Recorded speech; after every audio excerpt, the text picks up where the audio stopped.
Welcome to the show. It's time for Eye on Africa here on France 24 with me, Jean-Emile Jameen. These are your top stories. It's back to school for students in the eastern DR Congo city of Goma. But it's a very different academic year that awaits. The first since M23 rebels seized the city and most of North and South Kivu province. Then Mauritania's Sidi Ould Tah takes over as head of the African Development Bank, pledging a robust and prosperous Africa. He faces a $500 million US aid cut and vows to seek new funding sources while tackling debt, climate challenges and development gaps. And Malawi gears up for general elections in mid-September with 17 presidential candidates and 229 parliamentary seats at stake. After violence rocked the vote back in 2019, this time citizens are urging a peaceful election. We look at the big players and what's at stake. Welcome to the show. Back to school season is underway in the Democratic Republic of the Congo, with millions of pupils returning to class after the summer break. In the conflict-hit east, it's the first new school year since M23 rebels seized large parts of North and South Kivu. Despite fears classrooms might stay shut, students are showing up. This report by Emmett Livingston, Aurélie Bazara Kibangula and Fidel Kitsa. Sporting brand new school bags, the children of the Bayanza family are ready to return to the classroom. We're not afraid. We assume that today is the first day of school, so the year will continue as normal. We're afraid of what the teachers will tell us this year, but we hope that with the start of the school year, it'll all go as planned. The parents are hoping that their children will complete a full school year. Last year, schools in North Kivu had to close for several weeks due to fighting between the M23 rebels and government forces. Starting today, when you enter your classrooms, you will keep your mouths shut. No one is allowed to speak without the teacher's permission. A strict reminder from the headmistress, and then school life returns to its normal rhythm. The M23 has controlled the city of Goma since last January. This is the first school year under rebel control. Some of the parents were afraid to send their children back to class. For this history teacher, there's no time to waste. He's started his lesson despite the sparse attendance. Not all the students are here today, but hopefully tomorrow or the day after tomorrow, they'll all be here. The Congolese national curriculum will still be taught in the classrooms of North Kivu. And despite teachers demanding a pay hike, all of them have showed up for the start of the school year. We have no closed schools. In all the areas liberated by the AFC M23, we have the reports. All the schools are well secured and classes have started normally. All teachers will have their salaries paid by the Congolese state. For many families in Goma, the most important thing is that their children receive an education. And everyone is hoping for lasting peace for the younger generation, which for their whole lives have known nothing but war. Mauritania's former economy minister, Sidi Ould Tah, has officially taken the reins of the African Development Bank.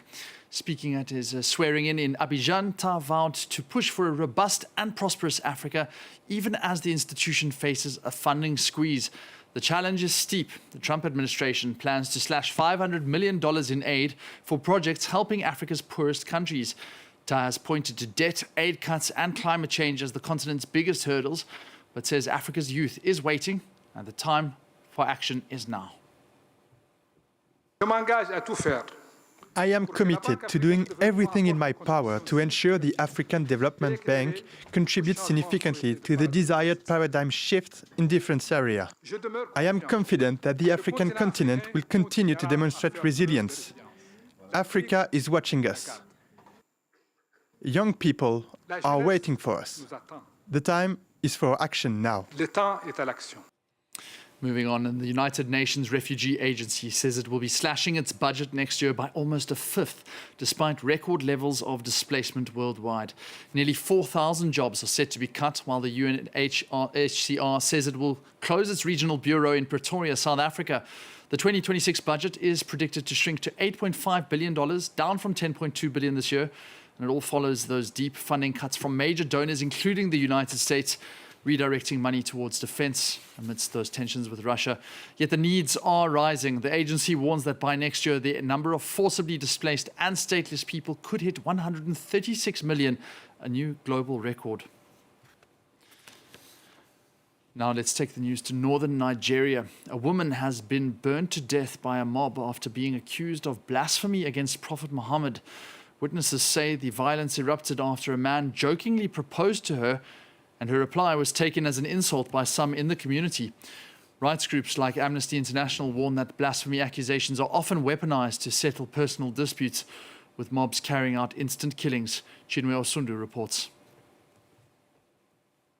The Nigerian police condemned the killing of a woman, a food vendor named Amaye, as jungle justice, saying that an investigation is underway to arrest and prosecute the perpetrators. Eyewitnesses say a man jokingly proposed marriage to the vendor, and her response was considered blasphemous by some people in the area. This unfortunately led to a mob attack. She was set ablaze before any security team could arrive at the scene.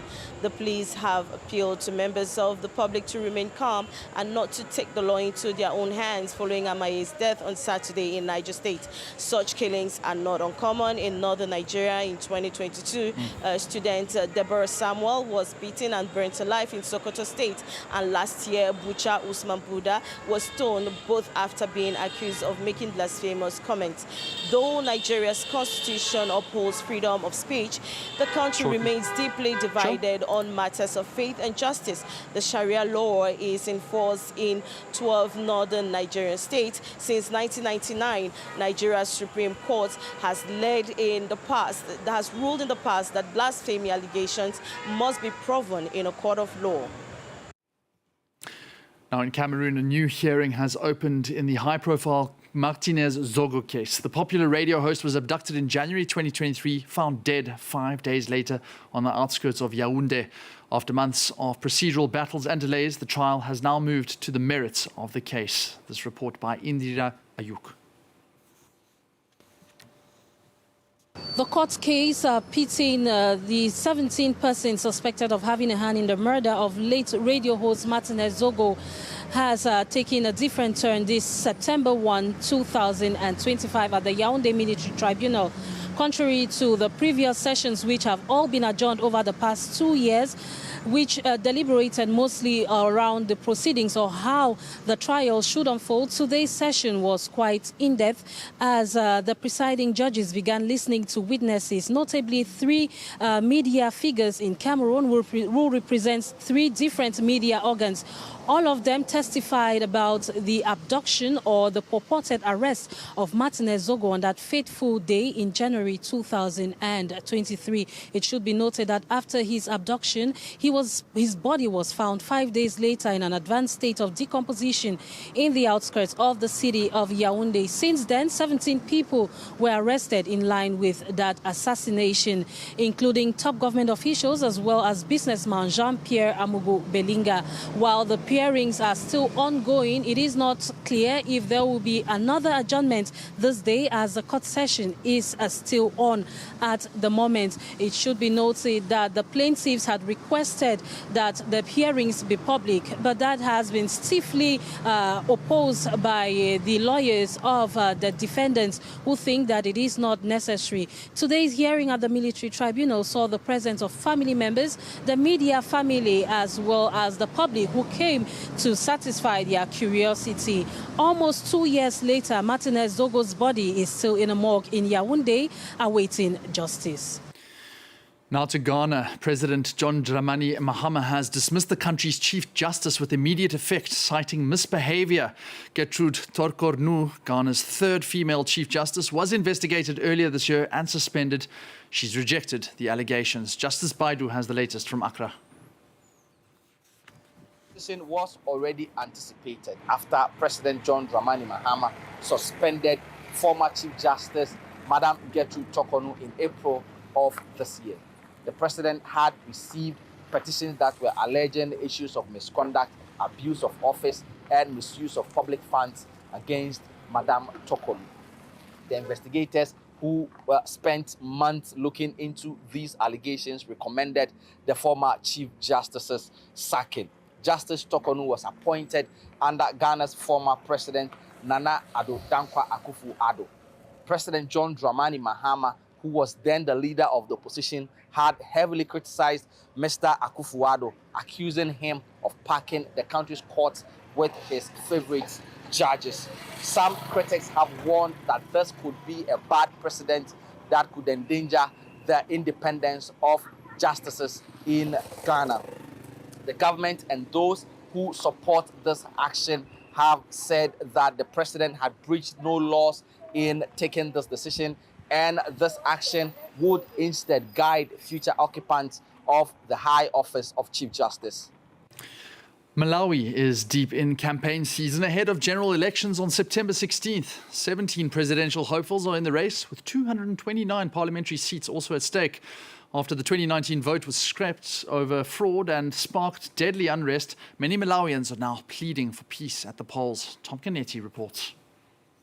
The outgoing president, Lazarus Chakwera, has not yet held his main rally, but his supporters have been out in full force in the capital, Lilongwe.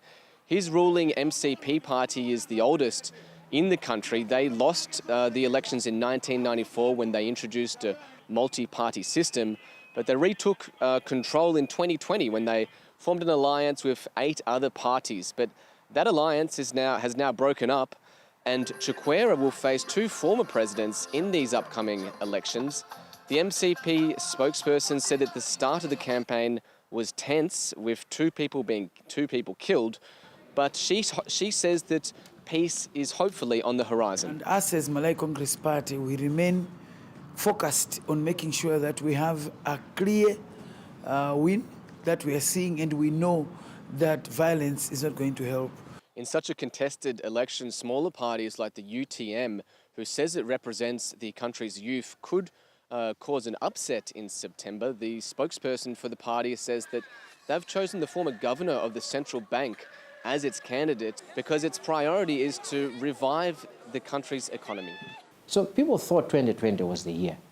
Now, we have failed. 5 years down the line, we have failed to emancipate people from poverty. 7.2 million Malawians have registered to vote for the presidential, parliamentary and local elections. Finally, in Matam, northeastern Senegal, extreme heat hits nearly year-round. To combat the high temperatures, an association working with Senegalese in France is now building eco-friendly homes with traditional designs to stay cool without electricity. The initiative aims to protect some 1,700 residents and turn Agnam Lidube into a model for climate-resilient living. This report by Caitlin Kelly and Eliman Ndao. In Agnam Lidube in northeastern Senegal, Alou Senou and his family now live in a house built from raw earth, using Nubian vault architecture.